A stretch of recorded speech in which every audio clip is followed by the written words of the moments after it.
Start with the prayer. हे कृष्णा करुणा सिंधु हे कृष्ण करुणा सिंधु दीनबंधु जगतपते दीनबंधु जगत्पते गोपेश गोपिका कांता गोपेश गोपिका कांत राधा कांत नमोस्तुते राधा कांत नमोस्तुते तप तप्त कांचन गौरंगी तप्त कांचन गौरांगी श्री राधे वृंदावनेश्वरी राधे वृंदावनेश्वरी वृषभानुसुते देवी वृषभानुसुते देवी प्रणमामि हरिप्रिये नमामि हरिप्रिये। जय श्री कृष्ण चैतन्य जय श्री जय कृष्ण श्री कृष्ण चैतन्य प्रभु नित्यानंद प्रभु नित्यानंद श्री अद्वैत गदाधर श्री अद्वैत श्रीवासादि गौर भक्त वृंद श्रीवासादि गौर भक्त वृंद। हरे कृष्णा हरे कृष्णा कृष्ण कृष्णा हरे हरे कृष्ण कृष्णा हरे हरे हरे राम हरे राम राम राम हरे हरे राम राम हरे हरे। हरे कृष्ण माता जी दंडवत प्रणाम। माता जी। हरे Krishna everyone.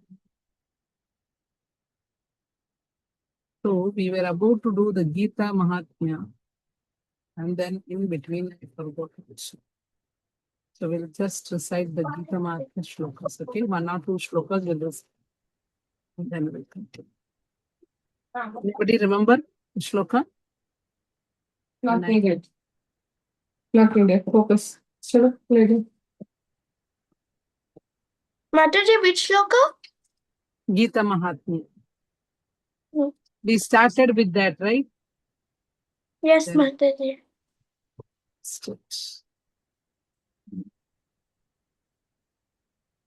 So anybody can tell the 17th and 18th, I think 16 and 17. We did that? माता जी। Yeah, yes, Sudeksha.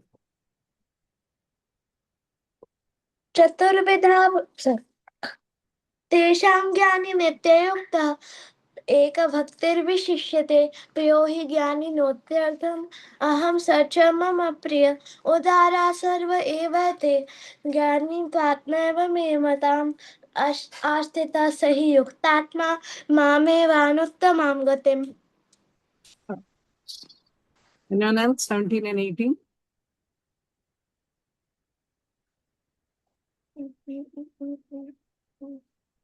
Okay. Yeah, Lishita.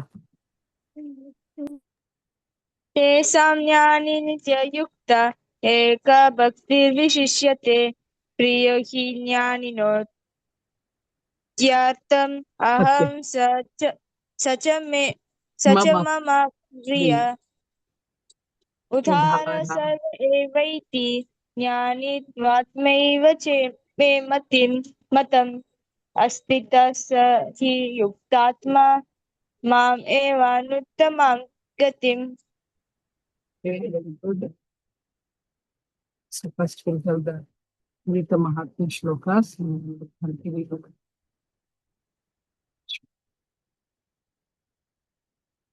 This is माता जी कहना इसे okay, yeah, go on.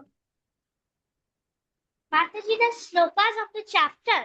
Yeah, go on. 17 and 18, right? Yes. Yeah. तेषां ज्ञाने नित्ययुक्त एकभक्तिर्विशिष्यते प्रियो हि ज्ञानिनोऽन्यर्थम् अहं स च मम प्रिय उदारा सर्व एवेति ज्ञाने त्वात्मैव मे मतम् आस्थितः स हि युक्तात्मा मामेवानुत्तमां गतिम्। हरे Krishna. Hare Krishna. So we'll tell the shloka, okay? Gita Shastram idam punyam गीता शास्त्रमिदं पुण्यं ya patet prayatah puman यः पठेत् प्रयतः Vishnu padam avapnoti विष्णो पादमवाप्नोति bhaya shokadi varjitah. वयशोकादिवर्जितः। Okay? गीताध्यायनशीलस्य गीता गीताध्यायनशीलस्य अध्याय. Actually, it is Gita Adhyayana. गीताध्यायनशीलस्य गीताध्यायनशीलस्य प्राणायामपरस्य च प्राणायामपरस्य च प्राणायामपरस्य च प्राणायामपरस्य च नैव नैव शान्तिः पापानि नैव नैव सन्ति, सन्ति sorry, नैव नैव सन्ति पापानि नैव सन्ति पापानि पूर्वजन्म कृतानि च. पूर्वजन्मकृतानि च। Okay, if one reads, can you read the Sudiksha? If one reads Bhagavad Gita very sincerely and with all seriousness, then by the grace of the Lord, the reactions of his past misdeeds will not act upon him. Okay, so why we suffer mostly? Mostly we suffer because of what we have done from the previous life. Whatever suffering we are getting is because of our previous. Here it is said that if one reads Bhagavad Gita very sincerely, with all seriousness, then by the grace of the Lord, the reactions of his past misdeeds will not act upon him. That means it will not be much disturbing for the person if we are reading the Bhagavad Gita seriously. Okay, we'll try to do this two shlokas another 2 weeks, and then we'll go to the third, 3 and 4 next week. Okay, this week we'll do 1, 2. Ready? Okay. So 17th shloka and 18th shloka. Not everybody could tell, so I'm again going to repeat. Please try to repeat. Okay. Tesham Jnani Nityayukta Eta Bhaktir Vishishyate भक्तिर्विशिष्यते Priyo Hi Jnani Notyartam प्रियोत्तम Priyo Hi Jnani Notyartam प्रियो हि Aham Sacha Mama Priya अहं च मम प्रिया Aham Sacha Mama Priya. अहं स च मम प्रिया. Okay, so here Krishna tells that among those things, the Jnani is the best, right? Because they always perform the pure devotional service. But Krishna also tells that what about others? If he tells the Jnani is the best, but then others, what about others? Then Krishna is telling everybody is undoubtedly magnanimous. So you not worry about that. But the Jnanis, they are still, why they are best is giving reason in the shloka. Udara sarva evaite उदारा सर्व एवैते Jnani tvatmaiva me matam. ज्ञानी त्वात्मैव मे मतम् Jnani tvatmaiva me matam. ज्ञानी त्वात्मैव मे मतम् Astita sahi yuktatma. आस्थितः स हि युक्तात्मा Astita sahi yuktatma. आस्थितः स हि युक्तात्मा Mame vanuttamam gatim. मामेवानुत्तमां गतिम् Mame vanuttamam gatim. मामेवानुत्तमां गतिम्. Okay. So Krishna is now also telling that how and why the Jnani is so important, right? He is, first he is telling because he is situated in knowledge of me and he is going to achieve the perfect goal. It is so rare. Krishna is telling that the Jnani, one who want to know about Krishna is very, very rare. That person is very rare. So that is why Krishna likes him. Bahuna Janmanam जन्मनां Bahunam Janmanam बहूनां जन्मनां Ante अन्ते बहूनां जन्मनामन्ते बहूनां जन्मनामन्ते बहूनां जन्मनामन्ते बहूनां जन्मनामन्ते Is everybody repeating? Yeah. बहूनां जन्मनामन्ते बहूनां जन्मनाम नामन्ते ज्ञानवान् ज्ञानवान् ज्ञानवान् ज्ञानवान् मां प्रपद्यते प्रपद्यते पद्यते मां प्रपद्यते मां प्रपद्यते ज्ञानवान् मां प्रपद्यते ज्ञानवान् प्रपद्यन्ते not prapadyante, this is prapadyate. प्रपद्यन्ते ज्ञानवान् मां प्रपद्यते.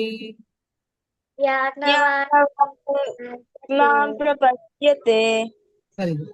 बहूनां जन्मनामन्ते बहूनां जन्मनामन्ते बहूनां जन्मनामन्ते बहूनां जन्मनामन्ते ज्ञानवान् मां प्रपद्यते.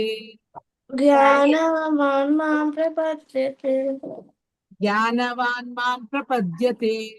ज्ञानवान् मां प्रपद्यते Okay, bahuna means after many janmanam, repeated birth. After that, one who is in full knowledge, they mam prapadyate, they surrender.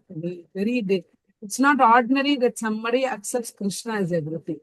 Surrendering to Krishna means accepting Krishna as everything. So Krishna himself is telling it is very rare. So all of you are very rare. So in this event. Okay, so you should not forget that you are all very precious. Krishna is telling here. Okay, one more time.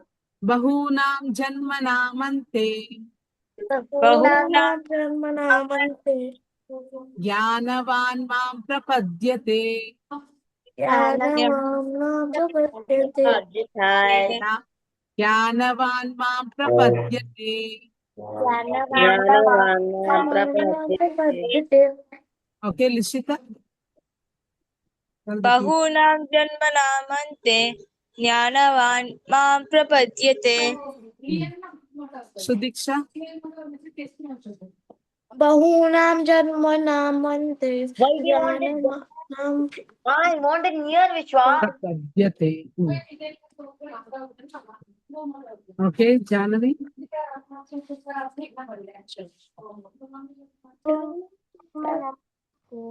ज्ञानवान् मां प्रपद्यते Very good. Abhijit and Vishwajit.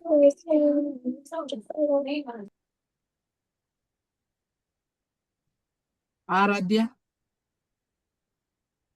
बहूनां जन्मनामन्ते ज्ञानवान् मां प्रपद्यते वासुदेवः सर्वमिति स महात्मा सुदुर्लभः Very good. Mitran. बहूनां जन्मनाम् अन्ते ज्ञानवान् मां प्रपद्यते Very good. Pranati, Devahuti, or Shira, anyone? Mataji as Okay, Abhijit, yeah. बहूनां जन्मनामन्ते ज्ञानवान् मां प्रपद्यते Hare Krishna, yes, Shiraj. नाम जन्म नामन्ते ज्ञानवान् मां प्रपद्यते हरे Krishna Hare Krishna, Pranati, Devahuti, are you there? Okay. Ji can I tell Yeah, go on. बहूनां जन्मनामन्ते ज्ञानवान् मां प्रपद्यते Okay. Okay, so it is not an ordinary thing. What is very rare after many births? They surrender. Why they surrender? How they surrender? Surrender means what? Next. Vasudeva Vasudev Sarvamiti. सर्वमिति Vasudeva Sarvamiti. Vasudev सर्वमिति Okay, what is the conclusion after many births? That Vasudeva is everything. Okay. Vasudeva Sarvamiti. Vasudev सर्वम् इति वासुदेव सर्वमिति वासुदेव इति बहूनां जन्मनामन्ते बहुनां ज्ञानवान् मां प्रपद्यते ज्ञानानां प्रपद्यते वासुदेव सर्वमिति. वासुदेव No violence in सर्वमिति Bhagavad Gita class. Abhijit and Vishwajit. Sa स Mahatma. No, Mahatma Panda, not this today. Sa Mahatma. स महात्मा Sa Mahatma. स महात्मा Su Durlabha. दुर्लभ Sudurlabha. सुदुर्लभ Sa Mahatma. स महात्मा Sudurlabha. सुदुर्लभ Sa Mahatma Sudurlabha. स महात्मा सुदुर्लभ Sa Mahatma Sudurlabha. स महात्मा सुदुर्लभ Bahunam Janmanamante. बहुनां जन्मनामन्ते. Okay, this shloka is one of the important shloka among the 700. And there are 50 shlokas there are 108 shlokas which are very important. And among that there are 50 shlokas which is very, very important. So this shloka is among the very, very important shloka. Okay. Bahunam Janmanamante. बहुनां जन्मनां जन्मनामन्ते. Jnanavan Mam Prapadyate. ज्ञानवान् मां प्रपद्यते. Vasudeva Sarvamiti. Vasudev सर्वमिति Samahatma Sudurlabha. स महात्मा सुदुर्लभ Bahunam Janmanamante. बहुनां जन्मनामन्ते. Jnanavan Mam Prapadyate. ज्ञानवान् मां प्रपद्यते. Vasudeva Sarvamiti. Vasudev सर्वमिति Samahatma Sudurlabha. सुदुर्लभ Okay. Bahunam Janmanamante. बहुनां जन्मनामन्ते. Jnanavan ज्ञानवान् Mam Prapadyate. मां प्रपद्यते. Vasudeva Vasudev Sarvamiti. सर्वमिति Samahatma समहात्मा Sudurlabha. सुदुर्लभम्. Okay, Lishita. Lishita. tell. बहूनां जन्मनाम् अन्ते ज्ञानवान् मां प्रपद्यते वासुदेव सर्वमिति समाहात्मा सुदुर्लभः.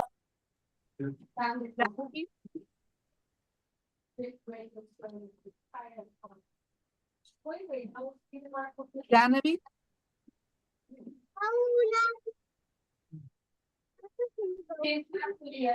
बहुनां जन्मनामन्ते ज्ञानवान् मां प्रपद्यते वासुदेव सर्वमिति समहात्मा दुर्लभ. Okay, thank you, Janavi. Abhijit, Vishwajit.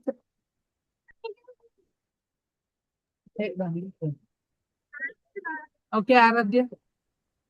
बहुनां जन्मनामन्ते ज्ञानवान् मां प्रपद्यते वासुदेव सर्वमिति समहात्मा दुर्लभ. Okay, Sudiksha. बहुनां जन्मनामन्ते ज्ञानवान् मां प्रपद्यते वासुदेव सर्वमिति समहात्मा सुदुर्लभः. Okay, Devahuti. बहुनां जन्मनामन्ते ज्ञानवान् मां प्रपद्यते वासुदेव सर्वमिति समहात्मा Sudurlabha. Very good, Shiraj. यस्मात्रि बहुनां जन्मनामन्ते ज्ञानवान् प्रवर्तते वासुदेव सर्वमिति समात्मा सुलभा हरे Krishna मात्रि Oh, Hare Krishna. Okay. So, Aradhya, can you read the translation? Yes, Mataji. After many births and deaths, he was actually acknowledged and surrenders unto me, knowing me to be the cause of all causes and all that is. Such a great soul is very rare. Hare Krishna. Okay. So, it's very rare. Who is very rare? Who understands Krishna and who surrenders unto him. Sorry. No. Okay. He knows that Krishna is the cause of the causes and surrenders to Krishna. So, such a soul is very rare. So, all of you know this, right? All of you know about Krishna and all of you want to surrender to Krishna. That means all of you are great soul and very rare. Okay. So what about the other people? Smile. Yes. Pin. What about the other people? So now Krishna explained about the Jnanavan in the 2 shlokas, right? Jnani. First he told the Jnani is one. Among the 4, the Jnani is the best. He told first the 4 people who will surrender. And among that Jnani is the one who does devotional service.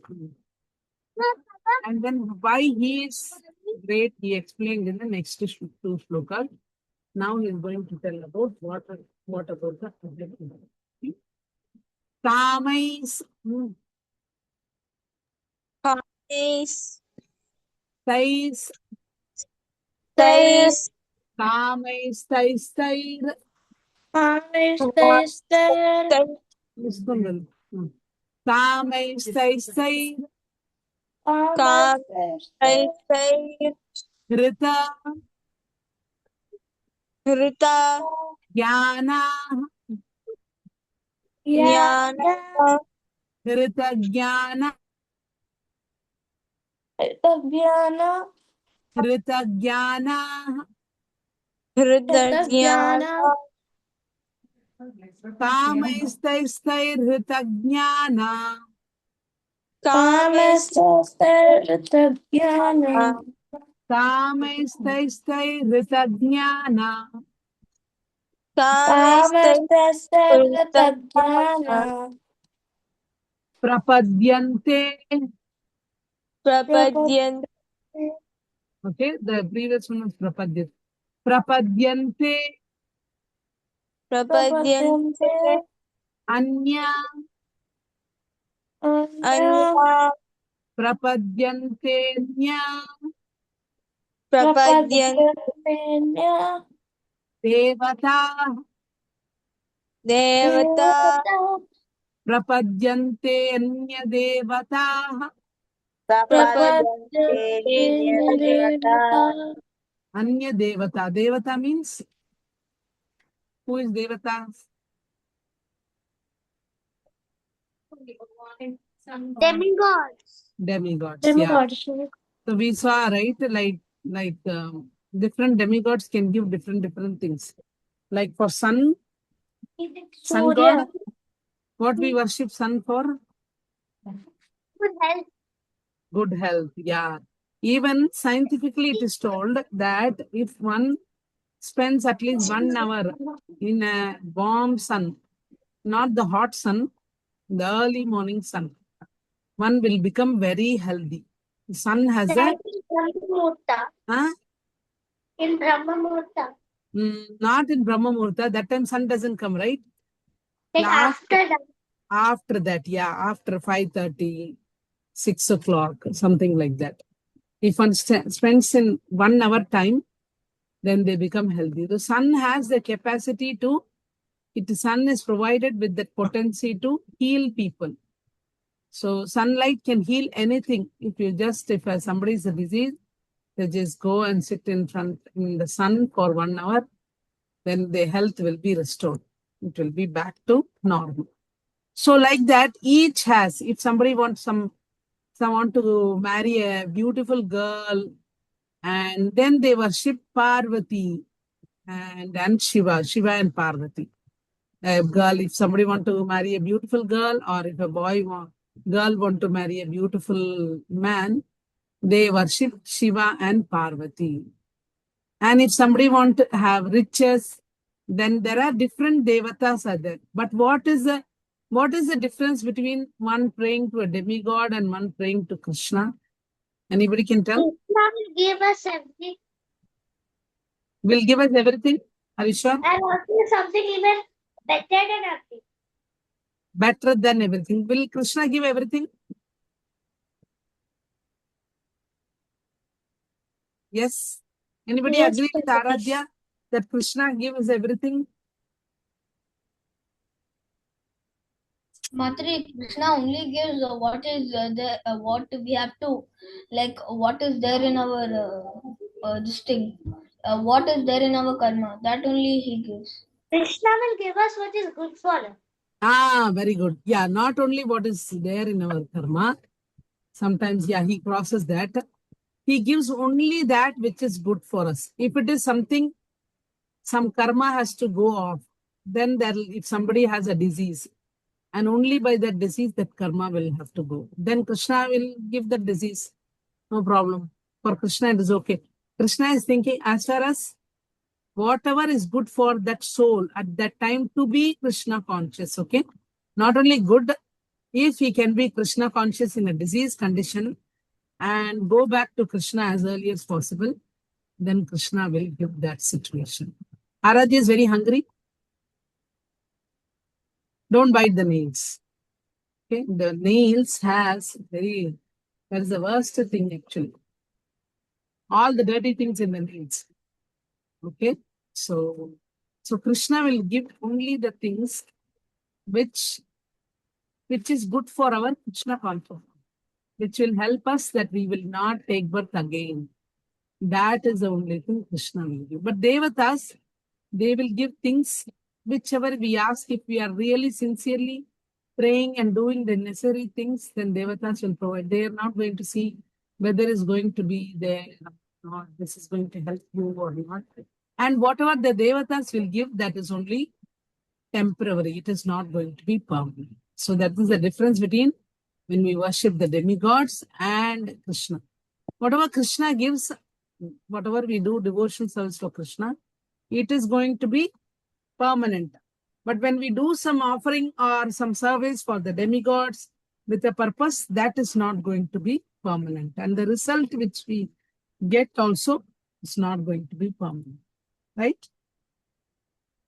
So what happens? Some people, they want immediate result. So what they do, they approach the demigods, okay, with the karma, with the desire to get things, whatever their heart wants, they go for it. So what will they do? They go for approach the demigods. But demigods also, they are empowered by Krishna. They have some potency which is given by Krishna to perform their service in that level, right?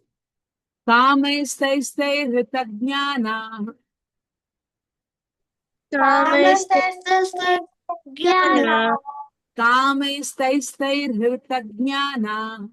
Jnana. Prapadyante Prapadyate. anya devata. Prapadyante anya devata. Kamaisthaisthai hritagnyana. Prapadyante anya devata.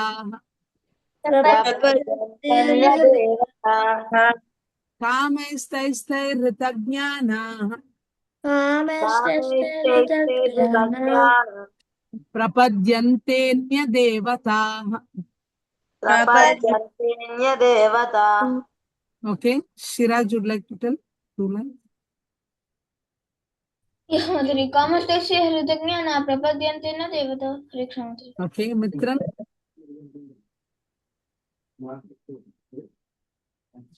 Devakti, Sudiksha, Mataji asked. Yes, Mataji.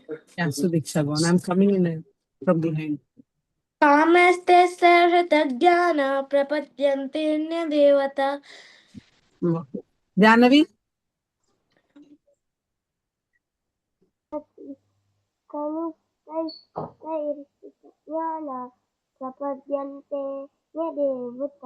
Very good. Vishwajit, Abhijit. कामैस्तैस्तैर्हृतज्ञान प्रपद्यन्तेऽन्यदेवता. Very good. Aradhya.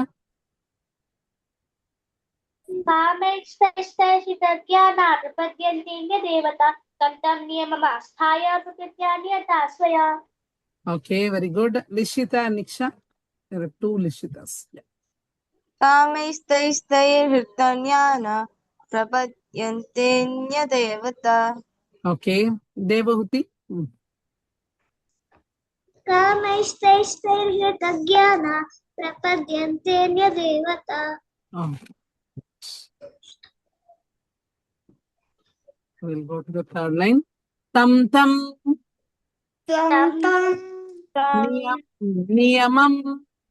नियमं Tam niyamam. तं niyamam Tam mam. तं Astaya. asthaya Tam niyamam astaya. tam niyamamashta Tam niyamam astaya. Prakritya. prakritya Prakritya. prakrutya Niyata. Prakritya niyata. Prakritya niyata. prakrtyanyata Swaya. dvaya Niyata swaya. niyatasvaya Prakritya niyata swaya. prakrtyanyata Tam niyamamastaya. Tam niyamamastaya. नियममास्थाय Prakritya niyata swaya. प्रकृत्या नियता स्वया. Prakritya niyata swaya. प्रकृत्या नियता स्वया. Kamaisthaiste ritajnana. कामैस्तैस्तैर्हृतज्ञान Padyante devata. प्रपद्यन्तन्यदेवता. Prapadyante devata. प्रपद्यन्तन्यदेवता. Tam niyamamastaya. तं नियममास्थाय. Tam niyamamastaya. तं नियममास्थाय. Prakritya niyata swaya. प्रकृत्या नियता स्वया. Prakritya niyata swaya. प्रकृत्या नियता स्वया. Okay, one more time. Kamaisthaisthairhritajnana. कामैस्तैस्तैर्हृतज्ञान Prapadyante devata. प्रपद्यन्त्यन्यदेवता. Tam niyamamastaya. तं Prakritya niyata swaya. प्रकृत्या नियता स्वया. Okay, Abhijit, Vishwajit. कामैस्तैस्तैर्हृतज्ञान प्रपद्यन्त्यन्यदेवता. तं नियममास्थाय प्रकृत्या नियता स्वया. हरे कृष्ण माताजी. Hare Krishna. Aradhya. कामैस्तैस्तैर्हृतज्ञाना प्रपद्यन्ते देवता तं तं नियममास्थाय प्रकृत्या नियता स्वया. Okay, Janavi. कामैस्तैस्तैर्हृतज्ञान प्रपद्यन्ते देवता तं तं नियममास्थाय प्रकृत्या नियतस्य Very Madhuri, good. can I say? Okay, Shiraj, yeah. कामेष्टैष्टे हृतज्ञान प्रपद्यन्ते न देवता तं तं नियममास्थाय प्रकृत्या नियतस्य. Thank you, Madhuri. Hare Krishna. Hare Krishna. Thank you. Mitran. कामस्तैस्तर्ह्यतज्ञाना प्रपद्यन्ते न्यदेवता तं तं नियमम् आस्तेय प्रकृत्या नियतः स्वया. Very good. Yeah, Devati. कामैस्तैस्तैर्हृतज्ञाना प्रपद्यन्ते न्यदेवता तं तं नियममास्ताय प्रकृत्या नियतः स्वया. Very good. Sudiksha. Yes, Mataji. कामस्तैर्हृतज्ञान प्रपद्यन्ते देवता तं तं नियममास्थाय प्रकृत्या नियतस्य. Okay. Pranati, are you there? Okay, so here Krishna is telling, everybody told, right? Anybody? I missed? No. Okay. Mataji, Yeah, Lishita, please. कामैस्तैस्तैर्हृतज्ञान प्रपद्यन्तेऽन्यदेवता तं तं नियमम् आस्ताय प्रकृत्या नियतः स्वया. Perfect. Okay. So here Krishna is telling that if one approach the demigods, then we get the result is that temporary. But if we approach Krishna, then what we get is devotion to Krishna. That is going to be permanent. So for approaching the demigod, we have to follow niyamam. It is not going to be, you have to follow the particular niyam. To worship sun god, there is a particular rules. To worship Durga, there is a particular rule, right? Everyone, when we perform, when we want to please a particular demigod, everybody has a different niyamam. Whatever desire, based on what we want, we have to approach a particular devata and follow a particular rule. And the thing is that is not going to be permanent also. Okay, there are two things. For example, all of you anybody recently got school admission? Yeah, got into a new school? No? All of you continuing with your old schools? No? Mataji, Yeah. So for getting an admission in a school, what we have to do?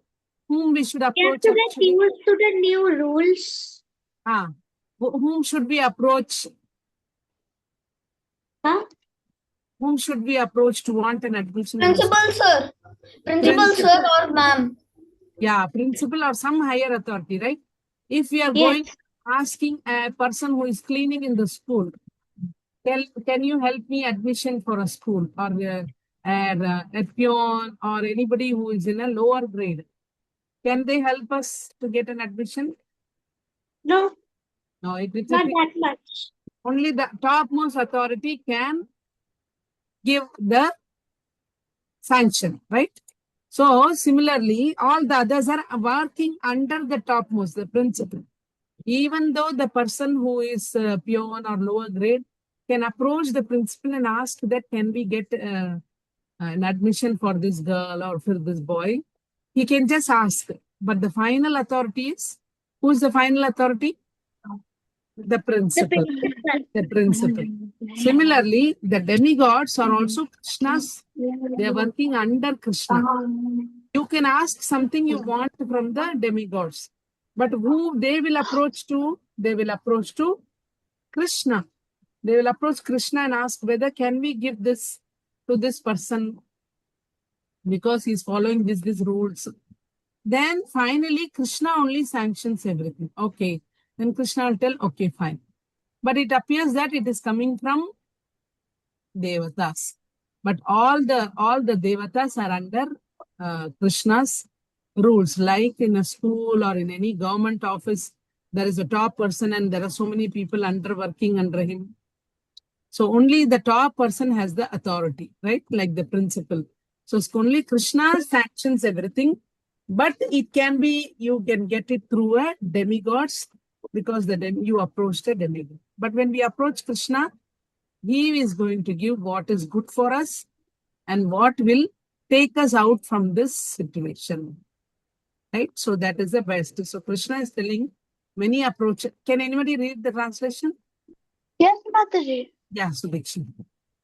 Those whose intelligence has been stolen by material desires surrender unto demigods and follow the particular rules and regulations of worship according to their own natures. Okay. So they approach according to their own nature, means whatever they want, they desire for. But the ultimate Mataji, can I sanction read? is from Krishna. Yeah. Those whose intelligence has been stolen by material desires surrender unto demigods and follow the particular rules and regulations of worship according to their own nature. Perfect. Mataji, can I read? Yeah, Aradhya. Those whose intelligence has been stolen by material desires surrender unto demigods and follow the particular rules and regulations of worship according to their own nature. Mataji, can I read? Yeah, Devati. Those whose intelligence has been stolen by material desires surrender unto demigods and follow the particular rules and regulations of worship according to their own natures. Perfect. So according to your own nature, they try to approach the particular demigod. These are the people who don't surrender. Krishna is talking up till now. He talked about those who surrendered. Now he's going to he's talking about those who have not surrendered. There are 4 people, right? The 4 people who didn't surrender, who don't want to surrender, and the 4 who surrender. So he's telling about those who have not surrendered to Krishna, but they approach different demigods. Okay. So quickly, anybody want to tell the first, all the 20 or first 5 shloka or first 10 shloka? Anything? We'll do a quick revision. Or all of you can Mataji. tell at least 5 shlokas. So we'll start with Aradhya. Or yeah, so Diksha want to do Yes, any Mataji. any 5 shlokas. First 5, first 5, later 5, whichever. Shri भगवानुवाच मयि आसक्तमनः पार्थ योगं युञ्जन्मदाश्रय असंशयं समग्रं मां यथा ज्ञास्यति शृणु ज्ञानं तेऽहं सविज्ञानमिदं वक्ष्यामि शेषतः यद्ज्ञात्वा नेह भूयोऽन्यत् ज्ञानात्वं नवशिष्यते ज्ञातव्यमवशिष्यते मनुष्याणां सहस्रेषु कश्चिद्यतति सिद्धये यततामपि श्रद्धानां कश्चित् मां वेत्ति तत्त्वतः भूमिरापो नलो वायुः खं मनो बुद्धिरेव च अहङ्कार इति यं मे भिन्ना प्रकृतिरष्टधा अपरेयं तस्सन्यां प्रकृतिं वृद्धि मे परां जीवभूतं महाबाहो येदं धारते जगत्. Okay. Anyone else? 6 to Mataji, 11. Okay, Aradhya, 6 to 10. 6 to 10.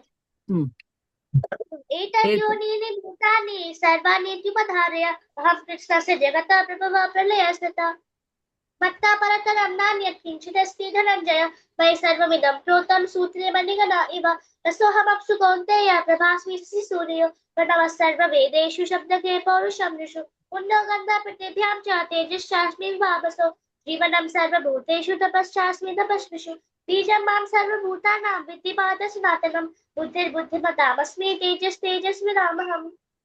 Hare Krishna. Hare Krishna. Okay, anyone from 11? Mataji, me. Okay, Abhijit. Mataji, from 11 to 15. Okay, Mataji. Balam balamatam chaham kamaragam vivajjitam dharma aviruddho bhuteshu kamosmi bharatashyava yai chaiva सात्विका भावा राजतस्तामसश्चये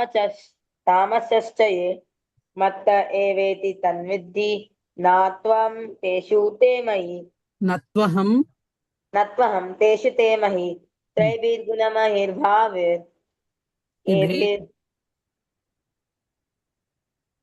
One. एभिर्भिर् सर्वमिदं Ebhe जगत् sarvam.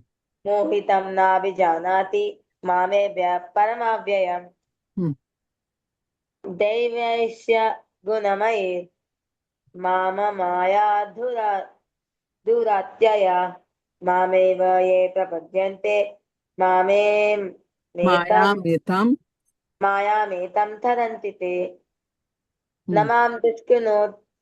मां दुष्कृणोति मुद्धा Dushkritino मुद्धा प्रपद्यन्ते नारधामः prapadyante naradham प्रपद्यन्ते नराधम मायया पात pahta पात ज्ञानसुरम् asuram bhavam. आवाहित Mother, can I say 16 to 20. Yeah, Shiraj.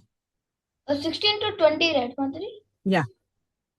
चतुर्विधा भजन्ते मां जना सुकृतिनो जना आर्तो जिज्ञासुरार्थाति ज्ञानी च भरतर्षभ तेषां ज्ञाने नित्ययुक्ता एको भक्ति विशिष्यते प्रियो ज्ञानिनो त्यक्तम् अहं सजना प्रिय उदारा सर्व एवेते ज्ञानी तत्त्वमेव देवतम् अस्तु स युक्तात्मा मामेव अन्नतमां गतिम् बहूनां जन्मनामन्ते ज्ञानवान् मां प्रपद्यते वासुदेव सर्वमिति समात्मा सुदुर्लभः कामस्तस्य ज्ञानभ्यवदन्ते न देवतः तम नियमम् आस्ते अभिज्ञाने तस्य हरे क्षमत्री Hare Krishna. Perfect. Okay, Devati.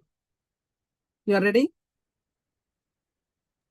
Yes, Mataji. Yeah. Shri Bhagavan Uvacha Maya Saktamana Partha Yogam Yunjan Madashraya Asamshayam Samagrama Yatagnasyasi Chachunu Jnanam Teham Savijnanam Idam Vakshyati Asheshataha Yajnatva Neha Bhuyo Nyatavyam Avashishyate Manusyanam Sahasreshu कश्चित् यतति सिद्धये यतताम् अपि सिद्धानां कश्चिन् मां वेत्ति तत्त्वतः भूमिरापो नलो वायु कं मनो बुद्धिरेव च अहङ्कार इति यं मे भिन्ना प्रकृतिरष्टधा अपरेयम् इतस्त्वन्यं प्रकृतिं विद्धि मे परं जीवभूतं महाबाहो ययेदं धार्यते जगत् एतद्योनीनि भूतानि सर्वाणि उपधारय अहं कृष्णस्य जगतः प्रभवः प्रलयस्ततः मत्तः परतरं नान्यत् किञ्चिदस्ति धनञ्जय मयि सर्वम् इदं प्रोतं श्रोत्रे मणिगणा इव रसोऽहम् अप्सु कौन्तेय प्रभास्मि शशि सूर्ययो प्राणवा सर्ववेदेषु शब्द के पौरुषं पुण्यो गन्ध पृथिव्याच्च तेजश्चास्मि विभावसौ जीवनं सर्वभूतेषु तपश्चास्मि तपस्विषु बीजं मां सर्वभूतानां विद्धि पार्थ सनातनं बुद्धिर्बुद्धिमतामस्मि तेजस्तेजस्विनामहं बलं बलवतां चाहं कामरागविवर्जितं धर्मविरुद्धो भूतेषु कामोऽस्मि भरतर्षभ यच्छैव सात्विका भावः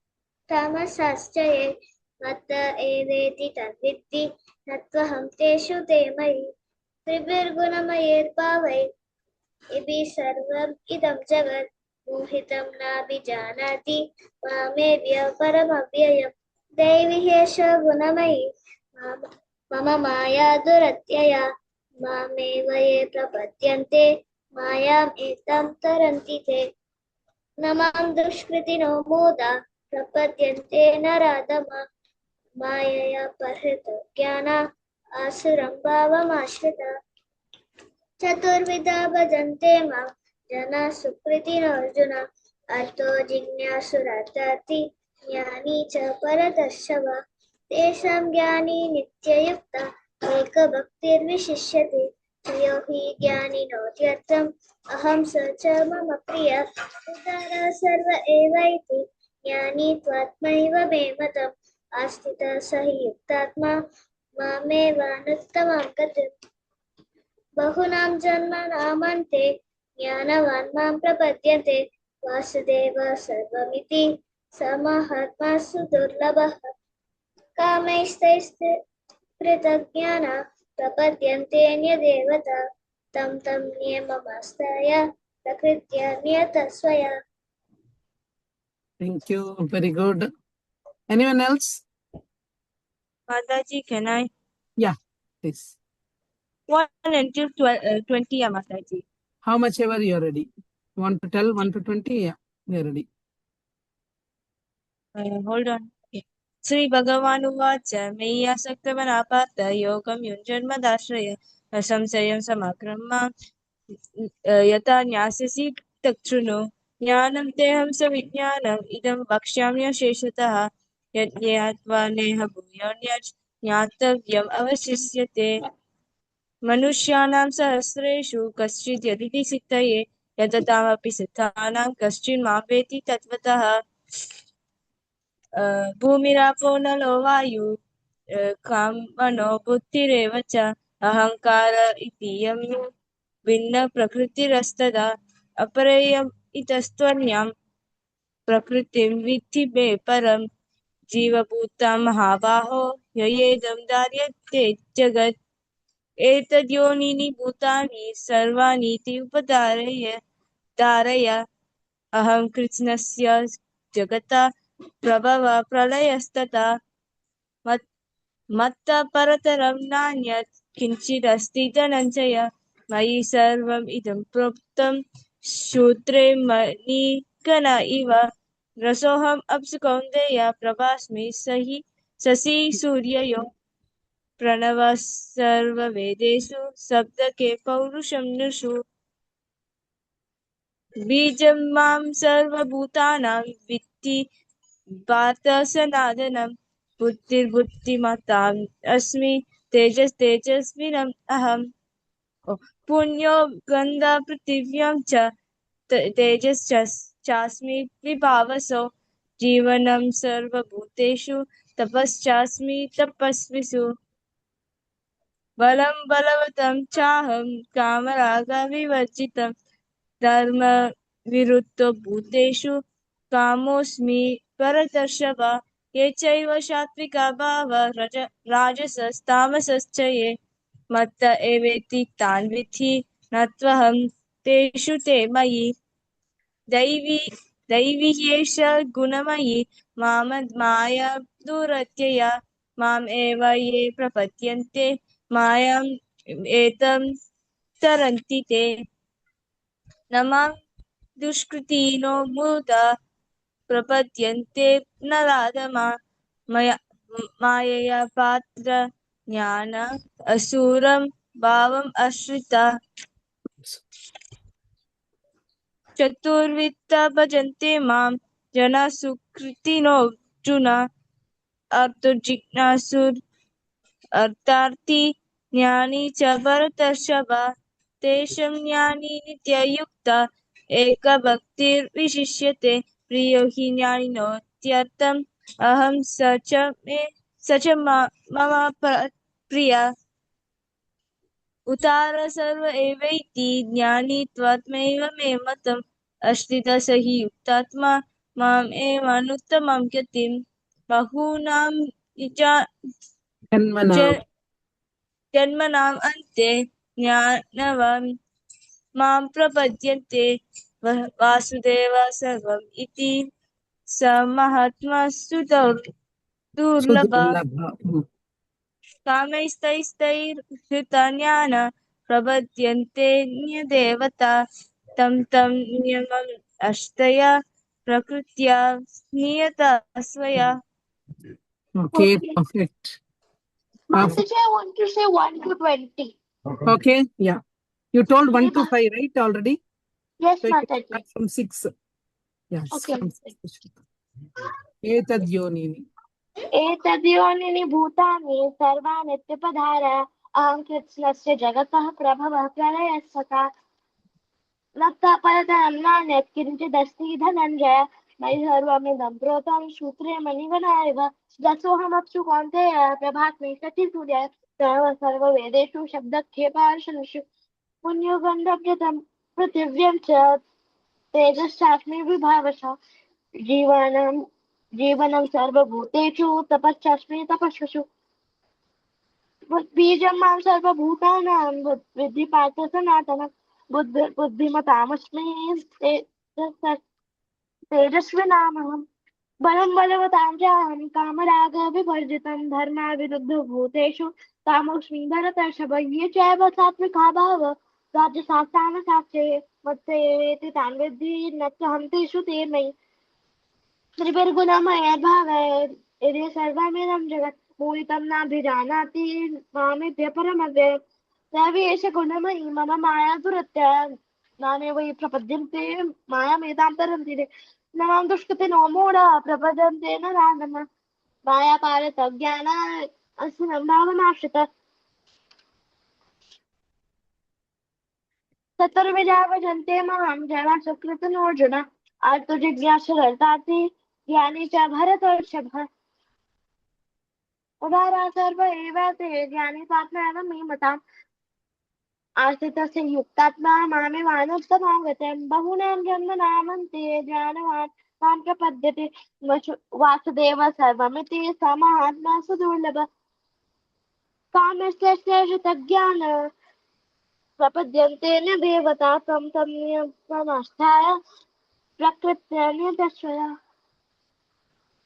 Thank you. Very good. Okay. So others also can practice till 20. In next class, who are not told 20 can tell, or at least 10 shlokas you can practice and tell. Okay. Is that okay, all of you? Yeah. Yeah, Mataji. Perfect. Thank you all very much. We'll chant one Hare Krishna mantra, everyone. Hare Krishna, Hare Krishna. Hare Krishna, Hare Krishna, Krishna Krishna, Hare Hare. Krishna Krishna, Hare Hare, Hare Rama, Hare Rama. Hare Rama, Hare Rama, Rama Rama, Hare Hare.